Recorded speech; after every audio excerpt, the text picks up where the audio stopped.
How is everyone doing? It's Emparallax, and I'm bringing you all a new wrinkle in Idle Heroes, the Hero Enabling Changes. So what does that mean? Are they good or bad? What are my thoughts? We'll go over all that right here, right now, so don't go anywhere.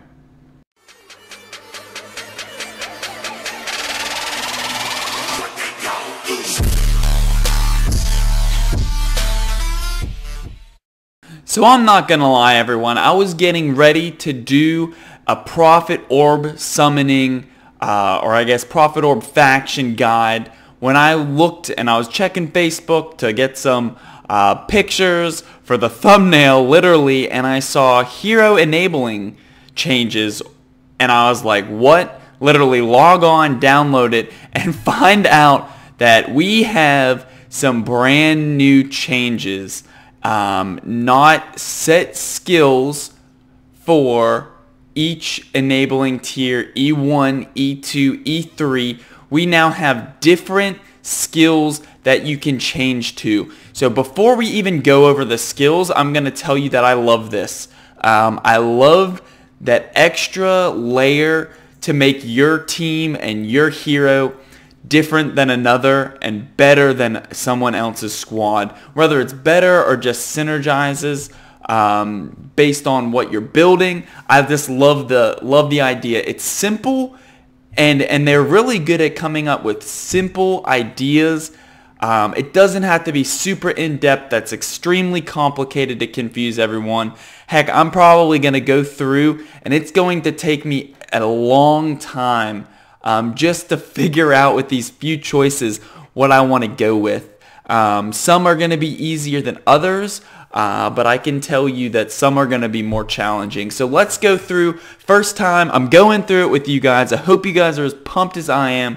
And it's already, hump day's over, so might as well start it off with a good video. So initially we have Vitality, straight 12% HP boost, Mightiness, 8% attack, and then we have Growth, increases HP by 5%, attack by 3%, and speed by 20%.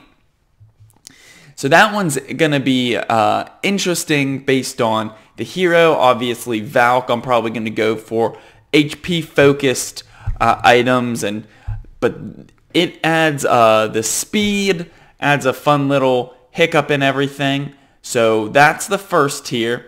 E2, you have decreases crit damage received by 15%. And oh man, lethal fight back. When the active skill or normal attack deals damage to enemies with higher current HP than self, deal extra damage by 12% of all damage dealt. Exclude enduring damages. Alrighty, so translation, that is very, very wordy. When the active skill or normal attack. So when your active skill or normal attack deals damage to an enemy with higher HP than you, you will deal an extra 12% of all damage dealt, excluding poison, burn, and all that stuff like that. Lethal fight back. It says lethal fight back, and it makes me think of a counter. Sorry, I'm being slow. But literally, active skill or normal attack from your hero that deals damage to an enemy with higher HP than you will deal an extra 12% of all damage dealt.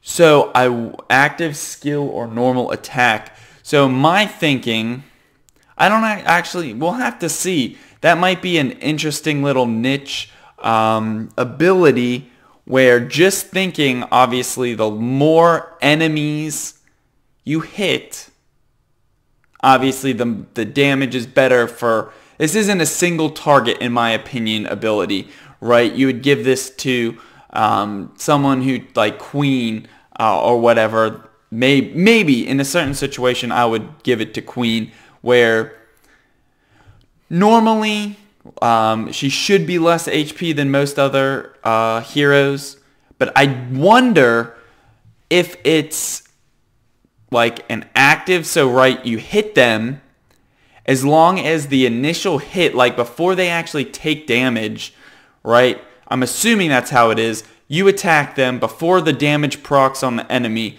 It's going to say, okay, this enemy is higher HP, this enemy is lower than you. Distribute the extra damage dealt and go from there.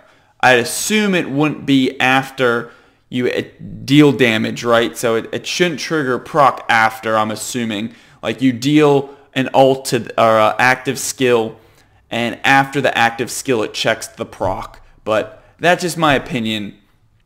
I hope it's the first one. We'll have to test around. E3, enabling resilience. I like this one. At the end of each round, heal self for 15% of missing HP. Or when the round ends, each surviving hero can increase self-attack by 1.2%. Maybe when a round ends, each surviving hero can increase self-attack by 1.2%. I don't know about you guys, and I have to go, I mean, 1% of 10% of 100,000, right, is, goodness gracious, I can't, 10,000. So it could be about, I don't know, that doesn't seem as good in my opinion, and I have to test it, and I'm sure people will do data mining, but on the surface, I feel like that self-heal, I at least enjoy it, and most likely will keep on all my heroes when a round ends. Unless you have this on one hero. When a round ends, each surviving hero can increase self-attack by 1.2%. So maybe if that stacks, right, you have that on multiple heroes, and as long as whoever's left at the end could get, let's just say you put it on 6 people, you get a 7.2% self-attack increase, which then gets more considerable, but I don't know. So we'll have to, that's an interesting one. If that stacks, I definitely will have some testing to do. But overall, I like the idea. I think it's a very good start, and that they could build off this. I definitely think, and they probably won't build off it, to be honest, but I do like the ability to mess around with certain stats and these bonuses. So my opinion, I have to see decreases crit damage received by 15%. That can be substantial. I don't know. Normal. So maybe you have this against heroes that only have a single target DPS. But I don't know. I'm leaning towards lethal fight back, resilience on most heroes, and obviously it'll change somewhat. And then I think 2 and 3 I'm gonna go with lethal fight back and resilience.